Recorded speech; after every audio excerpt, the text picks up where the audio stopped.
Enseignement 0. Onjikuden.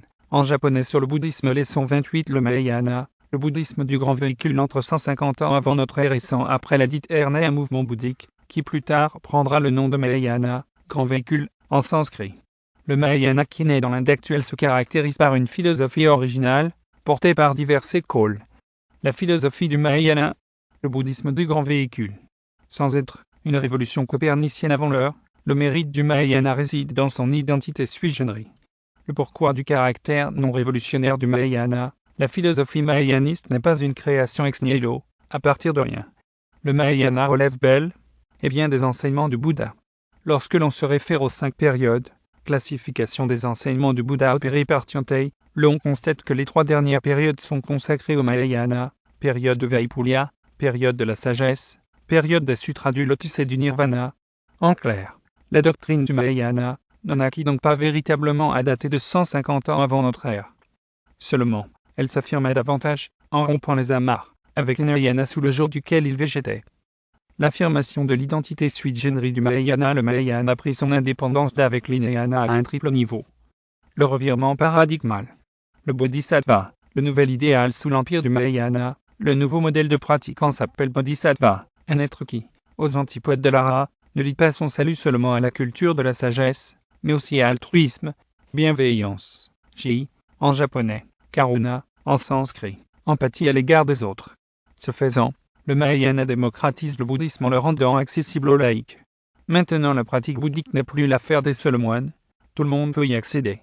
Conséquence, l'ara relégué au rang d'expédient provisoire. L'ara, le saint homme, le moine n'est plus une fin en soi, est un être qui ne fait pas le poids devant le bodhisattva, dans la quête de la bodhéité. Pour marquer cette déchéance, les courants bouddhiques encore attachés à l'ara furent appelés Hinayana, petit véhicule, en sanskrit.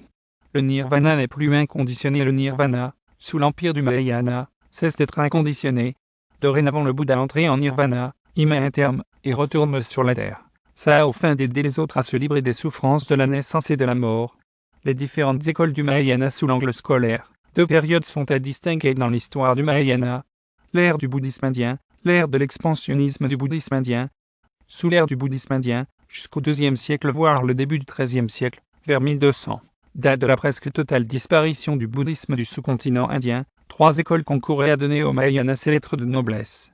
Le Madhyamaka ou voie moyenne. Le Madhyamaka est la voie moyenne entre adeptes d'un dieu ou d'une âme éternelle et pratiquants du nihilisme.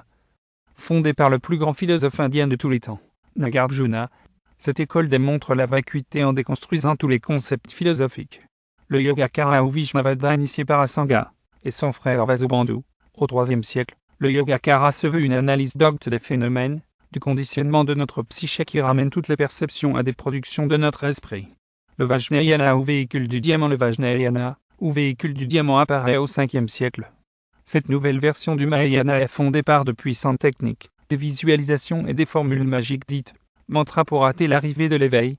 Sous l'ère du bouddhisme orthodoxe en l'an 65 avant notre ère, le bouddhisme atteignit l'empire du milieu, Chine, suivant certaines traditions. Arrivé en Chine, le bouddhisme s'y adapta tellement bien que l'on parlait non plus de bouddhisme indien, mais de bouddhisme chinois. Ce bouddhisme chinois se déclinait en 4 grandes écoles, qui jusqu'aujourd'hui subsistent. Shintoïsme, Chan, ou Zen, tantrisme de Tibet, école Tenri. Shintoïsme apparu au 5e siècle en Chine, le Shinto est fondé par l'enseignement d'Amitabha, Amida ou lumière infinie, en japonais, une forme idéalisée du vénéré Shakyamuni. L'amidisme professe que pour échapper au monde de la souffrance tout homme doit penser avec ferveur à Amitabha. Amitabha réside dans le paradis de la terre pure. La Sukhavati, littéralement, la bienheureuse, localisée à l'ouest, suivant la cosmogonie bouddhique. Chanozen le Chan est apparu dans l'empire du milieu au 7e siècle, puis gagna le Japon progressivement, où il prit le nom de Zen. Au sens strict, Chan, ou Zen renvoie à absorption, méditation ou extase. En clair, le Zen est une méthode intuitive d'entraînement spirituel qui ouvre la perception de la réalité fondamentale enfouie dans les coins et recoins de l'être. Dans la philosophie du Zen, l'on ne peut atteindre la bodhéité que par la méditation. Cela en dehors de tout sutra. Le bouddhisme tibétain, après avoir fait son entrée dans la cour du monarque Sansen Gampo grâce à l'une de ses épouses, une princesse chinoise, le bouddhisme au IIIe siècle devint religion d'État au Tibet. Le bouddhisme qui s'imposa au pays des neiges, le Tibet, est un mélange de bouddhisme indien, du Chan chinois et du tantrisme. Le tantrisme tibétain est appelé tantrisme parce qu'il est fondé par l'ultime tantra révélé en Inde. La roue du temps, Kalakatra. Les Tibétains intègrent au bouddhisme dieux et démons du pays des neiges. La philosophie tantrique du Tibet est fondée par adoration des éléments de la nature, culte rendu aux dieux du foyer, de la maison, etc. L'école Tandai, l'approche phénoménologique du bouddhisme, la philosophie de l'école Tandai, une philosophie supérieure à toutes les autres doctrines. Tandai, 538 à 597, a établi un système philosophique sur la base du Sutra du Lotus, et clarifiant la relation mutuelle inclusive de la vérité ultime et du monde phénoménal. Cet enseignement, parce qu'il est fondé par le Sutra du Lotus, fut supérieur à tous les autres enseignements de son époque. Bref énoncé du principe d'Ichinen Sanzen. Le principe d'Ichinen Sanzen, une doctrine des 3000 mondes en un seul instant de vie, le navire amiral de la flotte dharmique Tandaik, doit être comprise de la manière suivante. Les 3000 mondes renvoient aux divers aspects que la vie revêt à chaque instant. À chaque instant, la vie manifeste l'un des 10 états ou 10 mondes, créant ainsi la possibilité des 100 mondes.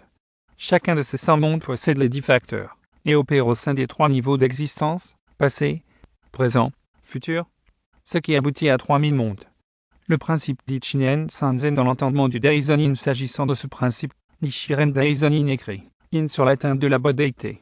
À chaque instant, la vie inclut à la fois le corps et l'esprit, à la fois le soin et l'environnement de tous les êtres sensitifs comme non sensitifs, plantes, arbres, ciel, éthérés jusqu'aux petits grains de poussière, dans toutes les conditions de vie. À chaque instant, une vie pénètre l'univers et se révèle dans tous les phénomènes. S'éveiller à ce principe, c'est saisir en soi-même cette relation. La Soka Gakkai, héritière de l'école Tandai, la Soka Gakkai, parce qu'elle met en exergue le Sutra du Lotus, peut être considérée en tant que relevant de l'école Tandai, en prenant certaines précautions historico-doctrinales. Le Daizonin, lui-même, a été ordonné moine, a étudié dans un temple bouddhique d'obédience tandaïque. Après avoir ingéré cette capsule didactique, il vous sera loisible d'approfondir vos connaissances sur cette thématique en vous référant à mes sutras, écrits d'un Bouddha, en sanskrit, où elle est longuement développée. Ces sutras sont disponibles, en français, version originale, en anglais et en allemand en livre broché, et en e-book Kindle sur tous les sites de vente Amazon. S'agissant des liens Amazon KDP de mes sutras, prière vous référer à mes profils TikTok, ou Facebook ou encore à la leçon de mes enseignements. Toutes mes vidéos sont compilées sur mes 3 chaînes YouTube. Kosen Rufu TV, English Kosen Rufu TV et Kosen Rufu Vile. Pour les liens de ces chaînes, voir ma bio, ou allez sur Google et tapez l'intitulé de la chaîne de votre choix dans la barre de recherche.